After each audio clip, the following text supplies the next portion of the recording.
Social media हा दुधारी तलवार आहे. मगाशी ते लेकरू रडत होतं, मी म्हणलं कशामुळे रडते.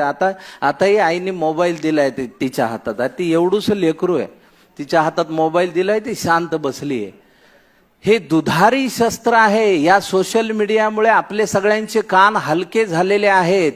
म्हणजे आपण कुणाविषयी एखादी गोष्ट वाईट ऐकली की आपण त्याच्यावर पटकन विश्वास ठेवतो. आता आपल्या डोळ्यांचं कामच राहिलेलं नाही, नुसतं बघायचं त्याच्यावर.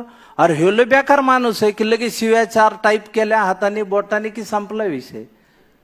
हे करता कामा नये. सोशल मीडियाचा उपयोग चांगल्या पद्धतीनं करा. गावात जर तुम्ही सोशल मीडियाचा ग्रुप तयार केला तर त्याच्यावर फक्त गावातली जी होणारी कामं आहे त्याविषयीच चर्चा करा. आज सुंदर गुरुवार आहे आणि आयुष्य खूप चांगलं आहे, समुद्रासारखं आहे. अरे मग तू बुड त्या समुद्रात. गुड मॉर्निंग, सन वार हे टाकणारे लोक आधी बंद करा.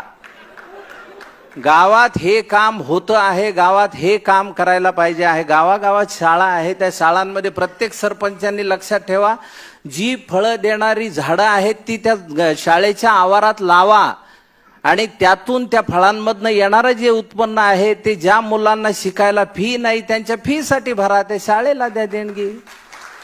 त्या मुलांच्या नावाने ती झाडं करा. मुलांना 2 बाटल्या घरनं न्यायला लावा शाळेत, एक स्वतः